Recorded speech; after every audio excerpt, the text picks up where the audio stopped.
This episode is brought to you by Amazon Logistics. The Delivery Service Partner Program is a new opportunity for business leaders who want to own and operate their own package delivery business. Get access to Amazon's logistics training and technology and start building a team of motivated drivers in your community. To learn more about becoming an Amazon Delivery Service Partner, go to logistics.amazon.com. Hello and welcome to the Leaders in Supply Chain podcast. I am your host, Radu Palamariu, Managing Director of Elkut Global. Our mission is to connect the supply chain ecosystem in Asia and globally by bringing forward the most interesting leaders in our industry. And very happy to have with us today Tony Lugg. Tony sits on the Emeritus Council of Advisors for Supply Chain Asia and is also the chairman of the TAPA Association, Transported Asset Protection Association of Asia Pacific, which is a non-profit organization. He's former director of logistics purchasing and the Center of Excellence for Lear Corporation, Lear being a leading tier 1 global automotive manufacturer. And Tony has been living for the last 7 years in Shanghai, China, and knows the situation on the ground very well. And I'm very happy to have him with us today to share his views on what's happening regarding the coronavirus crisis and how it impacts supply chain in China as well as globally. Tony, thanks for making the time and pleasure to have you with us today. Hey Radu, thank you very much for inviting me to the podcast. Pleasure. So let's start with a little bit of the reality check of what's going on in China at the moment. Basically, there's a number of problems faced by suppliers, by workers, by logistics networks that right now are pretty much choked off because of the coronavirus crisis and because of the different degrees of quarantine that the government has instituted. I know that there was also a survey done by the American Chamber in China, in which they surveyed about 127 companies on the impact that they see. Maybe let's start by you telling us a little bit about that survey and about your on the ground perspective. Yeah, certainly. Thank you, Radu. So look, what is clear is that China is definitely going back to work. However, there are limitations in respect of that. So the recent survey completed by AmCham, and it was completed this week. What they reported is that 48% of their global operations have been impacted by the shutdown. So that's a significant number. When you think that's 50% of the American manufacturers operating here have had that impact. 78% of the companies do not have sufficient staff to actually run the production line. And there was an interesting article by the Economist which reported that the migrant workforce is actually 300 million, and only a third of that workforce have actually returned to work. So that's reflective in or correlated in what has been found inside the survey, which is interesting. 41% of the companies say that lack of staff is their biggest challenge over the next 2 to 4 weeks. So there's a couple of anomalies around that. Maybe staff are available, but the government has, or local governments have imposed a self-quarantine period. So this is an additional 14-day self-quarantine period for employees who are returning from other provinces. So if you have a manufacturing location in Shanghai, for instance, any migrant workers that are returning, they have to have a proof of address that they have in Shanghai, and of course, then the HR department must maintain strict records of that quarantine period, and that has to be done before they come back to work, and all of that is audited.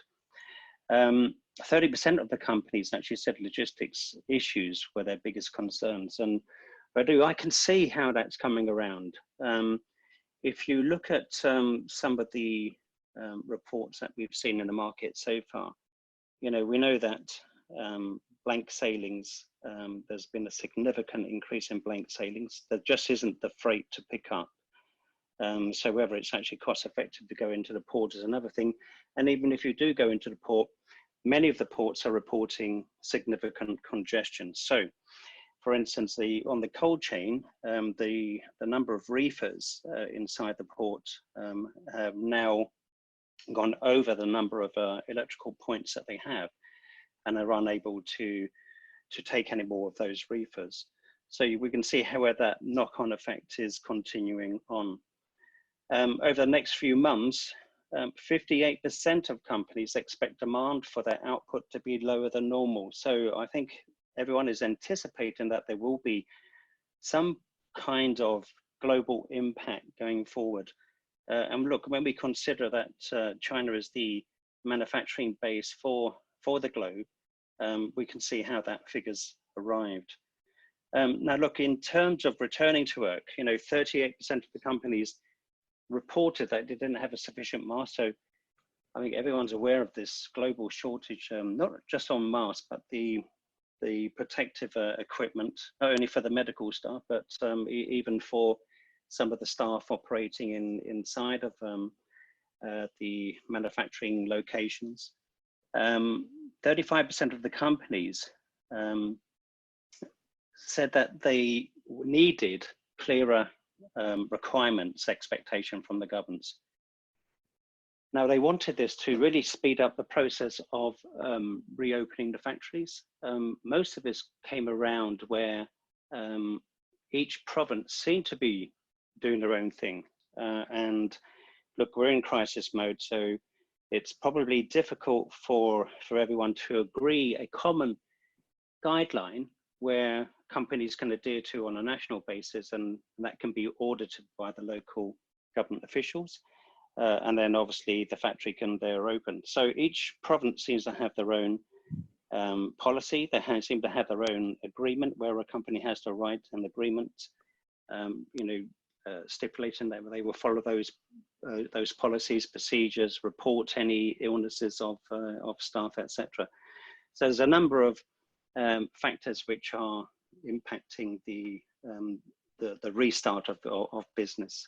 Mm.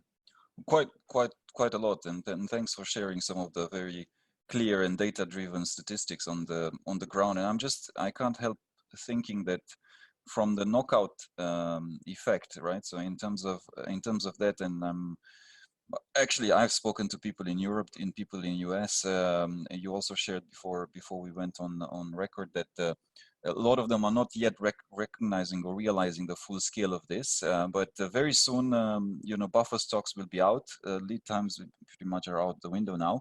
How do you see this panning out in the next couple of, 4 to 8 weeks, given the fact that a lot of the manufacturers will run out of spare parts? We've already seen that, right? I mean, strictly on the automotive side, there's been a few factories that halted production, not in China, but Hyundai in Korea, a few in Europe, Japan, even US. How? Let's talk specifically automotive, maybe, because also it's your core industry, and you know very well about it, and it's 50% of the manufacturing in Hubei, which is currently totally off. How do you see things panning out for the automotive industry in the next 4 to 8 weeks or 12 weeks?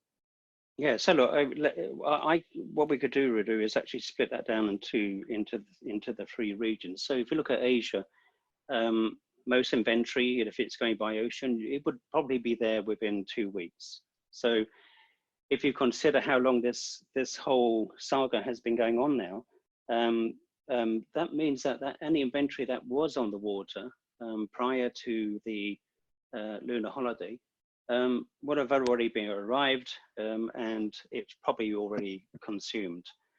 If you look at Europe, we could say that's 4 weeks transit time by ocean. If we look at US, 6 weeks, anything between 4 to 6 weeks. So if we consider that this crisis now has been going on for about 4 weeks, at what I would say at an enhanced scale, you're right. It does mean that inventory across the world would now start to be going out. I cannot believe that companies are going to have a lot of inventory across the world. We all know the pressures at the moment on reducing inventory and reducing those carrying costs. So that's going to be a big risk.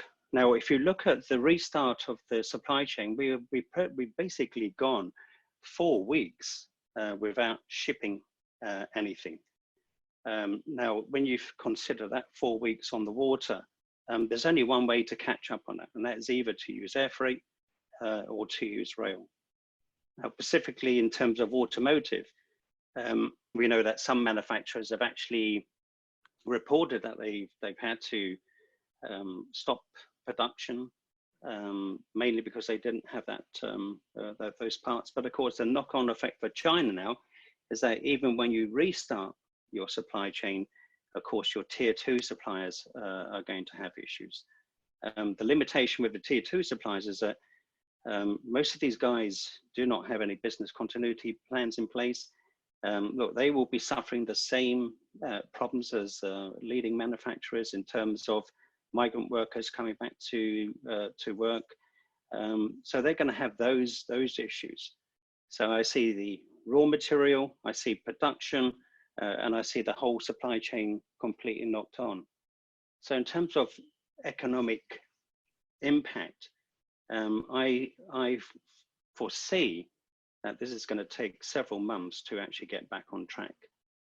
And then I do look, as we were talking about earlier, even if I manage to get my factory up and running within a couple of weeks to fulfill, to actually start filling that supply chain again, the only way I can really do it is by air freight.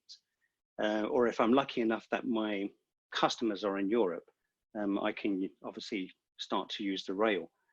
But one thing we do know is that if you look at the air capacities, the freighters are now starting to come into Shanghai, mainly to replace the lack of space from commercial. And we don't anticipate the return of commercial flights until May, June time. So what does that mean?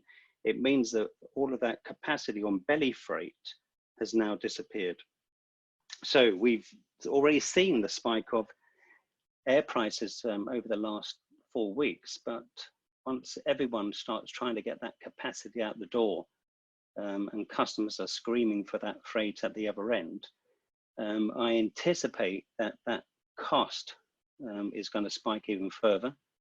And of course, that's going to have a financial impact to those organizations.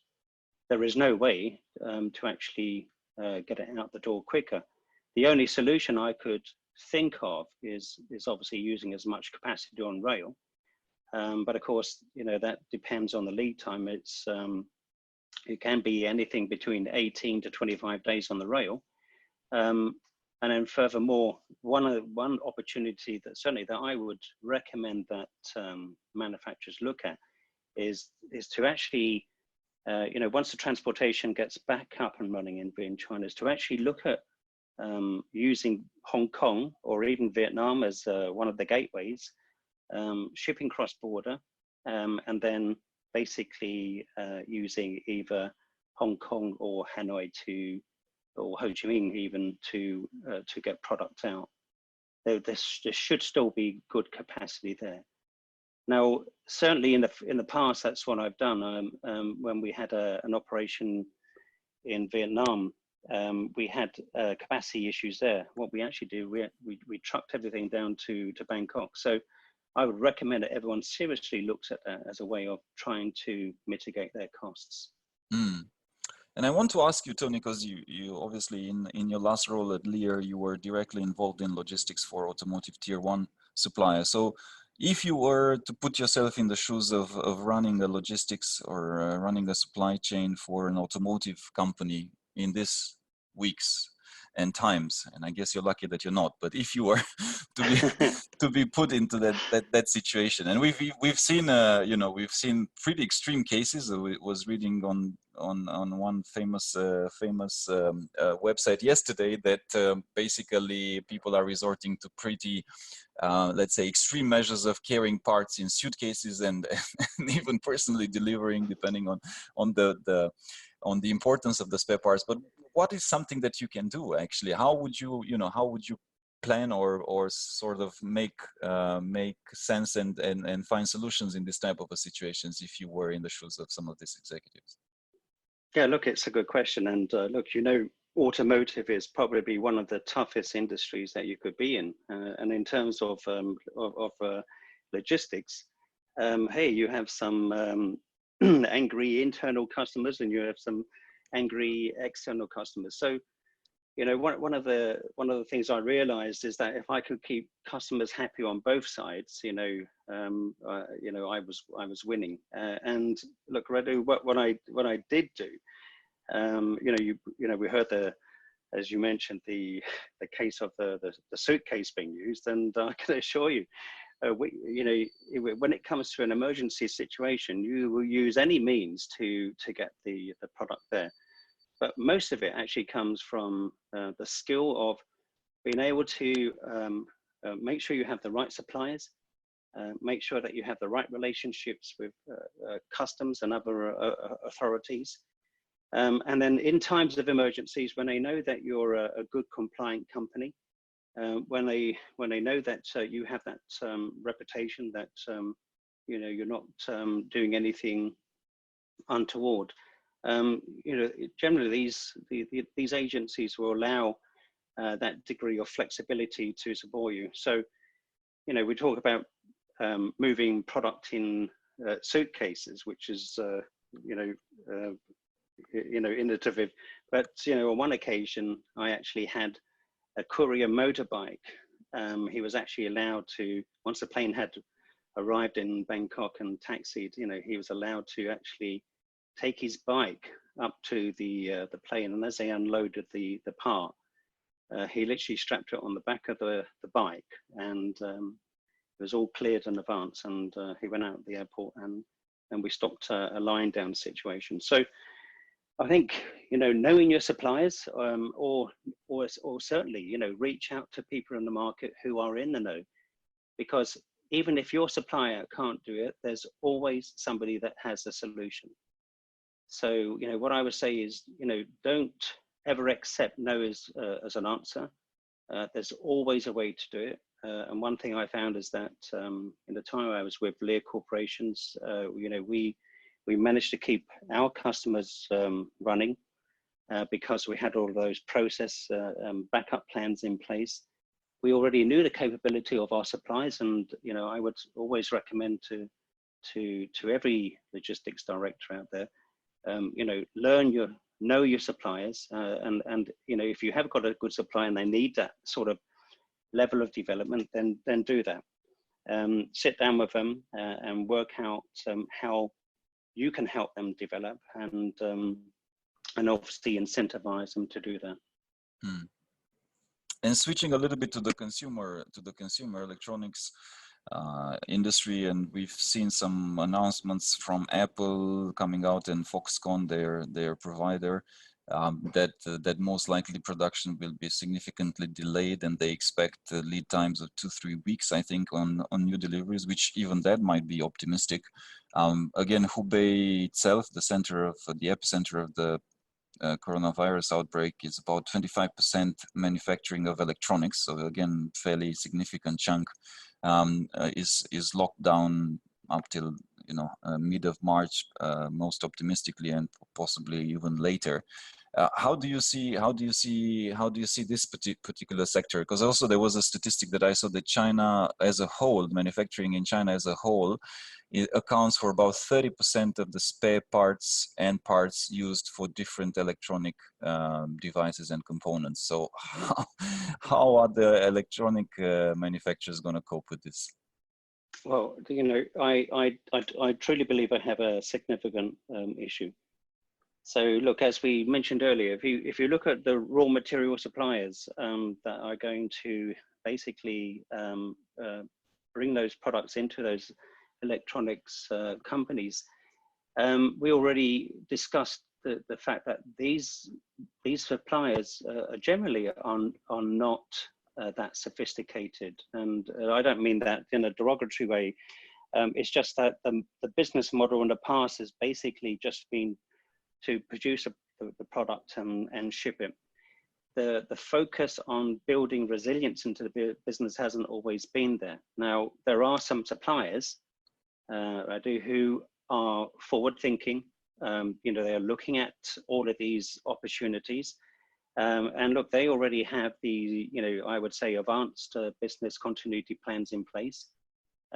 Okay, when we look at some of the results being shown, maybe there was too much reliance put on one location. But look, if I can just give the example of the Japan earthquake, there was one semiconductor supplier whose share price dropped like a stone during that unfortunate event. But there was another semiconductor suppliers whose share price actually went through the roof. So they were able to basically take up the slack in the market because they had that plan and they had that global manufacturing. So going back to China specifically, I mean, if we look at Guangdong, that accounts for 28.8% export share of the national total. So when you consider that Guangdong really isn't fully operational, some firms have been requested not to start production until March the 1st, then there's going to be significant impact there. And as you quite rightly mentioned, when you look at Wuhan and Hubei province, again, that is probably going to be closed until mid-March at least. The government will obviously realize that, that's the epicenter and they really have got to fix that issue there. I think if they can control that, then, that will hopefully end the problem for China. I think we're still going to have clusters going forward. And then, so when I start looking at those supply chains, if they're anticipating 3 weeks, I'm not sure if that's actually going to happen. Because as we already said, when you think of it, when you restart a production line, we have to, one, is there the raw material available? Two, if it hasn't been delivered, how are we going to get it delivered? Because we know that there's trucking shortages within China at the moment. So there's a willingness to ship, however, there's not the availability or the capacity of the market to move the products. So I think there's a lot of consequential knock-on effects which maybe haven't been taken into consideration. I think there's some assumption that everything is going to be okay after this date, but as I just mentioned, this virus isn't going to go away. We know it's highly contagious, and as soon as you have another cluster of events, is there going to be another knock-on effect? So I think there's some way to go yet, Radu. Yeah.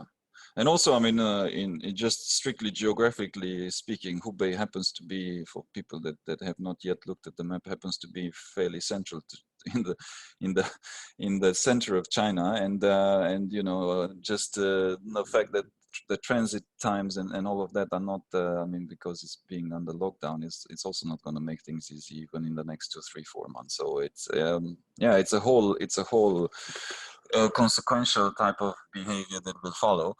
So I'm just wondering, because for now, for the stock market, for the most of the companies, there hasn't been a huge impact. I mean, obviously there has been some impact, there has been some negative effects, but not tremendous yet. But bluntly asking you, Tony, do you think this will lead to an economic crisis? Well, Radu, I've been watching the stock market very closely on this, and you can, one day, as you mentioned, it goes down, and the next day it goes up. So the oil seems to be taking a hit at the moment, and gas, etc. Now, looking when it comes to electronics, when it comes to some of the consumer markets, we've seen some retailers actually already declare that they're going to have revenue impact for that period.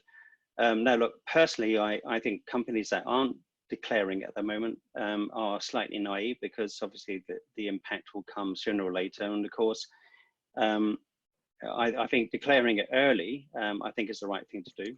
So that you do have this market correction straight away. Now, whether the market correction is at the level it needs to be, I'm not sure that it is. Because I don't think what's been taken into account is the additional costs which are going to be taken by these companies basically trying to restart the business. So as you can imagine, even when they do start, they'll probably be putting double shifts on, running the plant to maximum capacity. So there's going to be a lot of overtime costs. We've already spoken about the expedite. So the expedited freights with the air rates that are going to be put in place, it really could wipe out some of the profit margins on some of the products that are being shipped. So I think there won't, there's not only the negative sales revenue, there's also the additional, what I would say, iceberg or hidden costs, which haven't necessarily been taken into account. So that's going to have a big factor on the reporting. So I personally, what I've actually done, I've actually dumped all of my shares at the moment. I'm now sitting tight, waiting to see what's going to happen, especially once we get nearer to that Q1 close. I think there will be a market depression. That's what I believe. And then look, when I look at some of the analyst reports out there, there is a mixture in these, being reported, as you mentioned. But even when I look at what the economists presented recently, they're quite rightly saying that the world is dependent on China. That is true. 90% of the trade is done by sea. So as we mentioned, if you've already had 50 blank sailings, what does that say? That's a lot of product that has not been picked up and is not going to the markets. And of course, then if you look at, whether the factories can get up that production rate with the labor shortages, I think everyone's right in downgrading the whole global economy. And of course, if you look at China specifically, analysts are putting the several figures out there. We're looking at 0.5 percentage point reduction, which is colossal considering that China is 17% of the world's global GDP. So personally, I do see that there are some knock-on effects. And I think one thing that we should be very cautious about is that, as I mentioned earlier, I don't want to be pessimistic on this. What I want everyone to be thinking of is, hey, how do I offset this? Because if we look at the increases outside of China, we've seen a sudden spike within Japan. We've seen the figures double in Korea in one day. And of course, Singapore is also, and Taiwan are also impacted. Now, look, those four countries alone are big global players. And so if we do have continuous clusters growing and clearly the authorities are struggling to do the contract tracing and basically locate the source of that infection, then there could be significant knock-on effects within those four countries. I'm, since I'm in Singapore, I'll add my 2 cents on it, and I must say that they have done a very good job in terms of one, communication, two, also managing to mostly trace and contain the clusters here in Singapore. But Singapore is one city, so in some ways it's much easier to do than in a country like Japan or Korea, for example, or Taiwan, for that matter. But yes, hopefully this does stay within control, and because if we're going to have different clusters in other different countries, then obviously that will even complicate things further. But on the, let's say, on the constructive, pragmatic and practical side, what are some of the things that companies do also from a business continuity perspective, from a very practical and maybe from a sense of what can you do to make sure that you're mitigating your risks? We've seen at my my wife's workplace, and it's a fairly common practice. They split the teams into 2 teams, Team A and Team B, and every week they go alternatively to work, so they don't expose the whole workforce. So stuff like that. What are some of the thoughts that and what you've seen, at least, Tony, in terms of what companies can do from a business continuity perspective? Now, look, it's a good question, and it follows on from that survey that was completed by International Crisis Room 360. So 60% of the respondents from that survey said they had no business continuity plans for their China supply chain. Now, hey, even if we allowed for some margin of error there, that is still a significant amount of companies who did not have a plan in place. So what we've seen is that there are a number of companies like basically racing around to try and catch up now. And look, business continuity is not something that you can just catch up to like this. As you know, it needs some planning. But it's not just the planning, it's the training of the staff, making sure the staff know how to implement that plan. As you quite rightly say, in some of these production plants, we have the opportunity is to set people up into teams, as you quite rightly mentioned, where those teams do not have any interaction with any other teams. And look, obviously that's got to be fully managed by human resource. But look, on the specifically in China with the rest there, what I would suggest to all companies is that, look, make sure you follow the government regulation. Don't take any shortcuts. Do not fall foul of the government during this time. I don't think they will take any falsification of documentation likely. I think any companies that are not playing ball here will be severely punished. On the positive side, look, in terms of the where we're looking at mitigating risk, especially the financial risk, I would suggest that companies look out for the government relief initiatives, which are coming online now. Get in, have a look at those and see where you can benefit and leverage off. And look, in terms of your suppliers, many of these suppliers are now going to encounter cash flow problems. So look, the last thing you want is during your recovery process is for your actual supplier to actually go under, not be able to pay their staff, the staff walk away. So, I would say urgently look at all of your supplier base in China, sit down with them, discuss what their financial cash flows are. Again, help them with any government relief initiatives that are apparent. And look, I would say one thing that we should all be doing moving forward is that we should look at this as an opportunity to really map out our whole process. What areas of our process could we actually automate? So if you look at the sort of key areas of the business which have been sort of, I would say, affected by this virus, which areas of your business now could be more automated? In terms of staff working from home, we've seen some good examples of where staff have been able to communicate. There's ways of measuring that productivity.